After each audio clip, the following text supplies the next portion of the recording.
how are we going to remember all of these things that we've learned and we all say we're going to?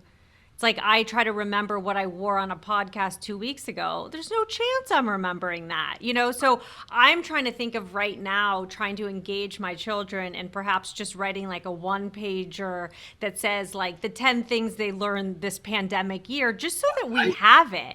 actually, you can go back to the temple's website. I wrote a Shabbat message called 10 COVID Commandments. Okay. And it was meant to stick on your refrigerator. Okay. And it's exactly what you're talking about. And it should be front and center. And the truth is we will default to our previous settings to some degree, but we can also make some very important permanent changes. And we can go from suits to hoodies, right, Steve? I plan on it. I, I'm telling you, other than funerals, weddings, and I don't know, services, I'm done with that. You know, Yeah. what I learned is nobody cares. It I was know. me. Isn't that It was my interesting? concern about playing a role. It But was, we all had it. We yes, all had it. It yes, wasn't just you. and it's kabuki. It's kabuki. What's wrong with us?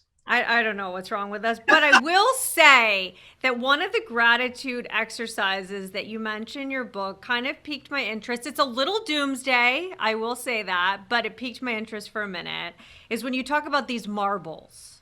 Yes. Can you Yeah. tell us about that? Tell us if you think it's doomsday and what a less doomsday version of it could be in our own lives. I don't think it's. I think it's doomsday if you're young. Okay. I don't think it's doomsday at 60. So the Okay. story, it's a pretty famous story. It's a story about a guy who, to make a long story short, he figured the average age of death, is, let's say, 80, Mm-hmm. and he was, 72. So he took a big jar and he put a marble. He put a marble for each week left of his life, assuming he would lead a normal life and die at 80. And every week he would take a marble out. And it was a kind of reminder not to waste the time he has doing things that aren't important and don't matter. And I think it's a very instructive way to speak. I will tell you a real world story that has to do with rabbis retiring. This happened to me two years ago. I was in New York. I was having breakfast with my rabbi best friend, a guy named Peter Rubenstein, who used to run Central Synagogue in Manhattan. And Peter had decided to retire. And I said, "How did you make the decision?" And he said, "Steve, I was sitting with a really smart guy who belongs to the temple, one of my closest friends. And he took out a piece of paper because Peter asked him, 'Do you think it's time?' My friend took out a piece of paper. He said, 'Peter, how many good years do you think you have left?' And Peter said 20.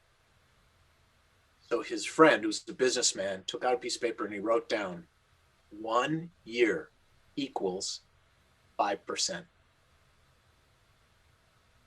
Every year of his life was 5% of what he had left. And that encouraged him to make the decision to retire. I don't think it's dark. I think it's liberating. I think it's Okay. sobering. I think it's sobering, but I also think it's liberating. And it says to you, don't wait to enjoy your life. You Don't only live once. well, and not forever, Yes, that is true. right? And I actually find that living with some recognition of that finitude,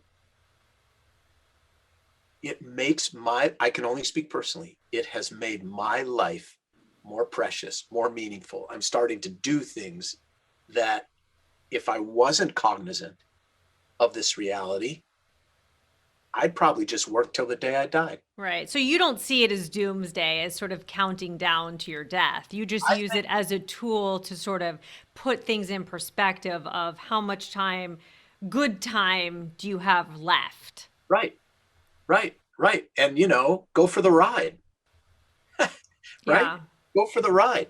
There's a piece in the book, that a guy read at his father's funeral, and it's about how we should slide into death like with the tires worn and the bumper dented Yes. and running on fumes and saying, "Holy shit, what a ride." That's the way you want to go out, I right? know. It's such an interesting thing because, like, as you know, living in Los Angeles, and, we're all, not all of us, but many of us are creating or have tried to create these bubbles of perfection and these linear paths. And we went to college here and our kids are going to college there and all of these things. And then after this year of COVID, it's like, does any of that shit matter? Not very much. Like there are kids who go to Harvard and live in their parents' basements, and then there's kids who go to, a much, quote, lesser college who end up doing You know what? amazing things Yeah. in their What lives. what matters is honoring your blueprint and Yes. honoring your child's blueprint. That's what matters. That's what, Yes. right? Whatever that blueprint is, that's what matters. And by the way, let's not be too hard on this middle phase of life. There is a time when it's important to keep death at arm's length, to deny death, Yes. because otherwise you would lack ambition, So each stage of life has its own internal I'm rhythm. glad, yeah, I'm glad you said that because it is true. Like my kids, it's easy for me to say to my kids, oh, you don't have to go to an Ivy League school. But then they see, like, well, both my parents did and my grandparents, like, went to great schools. And so what, am I going to be the only one who doesn't? So it's easy to say when you've done it. You're right. And also, it has to do with your kid's blueprint. If you have a kid who has no business being in an Ivy League school, then you shouldn't, put that kind of pressure on or that kind of guidance. It's really about honoring. One of the things that I learned, we have a son who has learning differences, and I remember when we had him tested in third grade, he scored in the top 1/10 of 1% or the bottom 5%. He was never a Mm-hmm. 50% in anything. And your Yeah. PhD is in educational Yeah. psychology, so you understand this, right?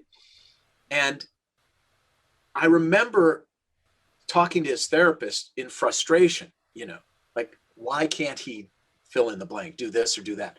And I would keep being hard on him. And finally the You were therapist, in a cul-de-sac, Steve? yeah. And the therapist looked at me and he said, "Steve, this is your kid. This is your son. This is who he is. Honor him.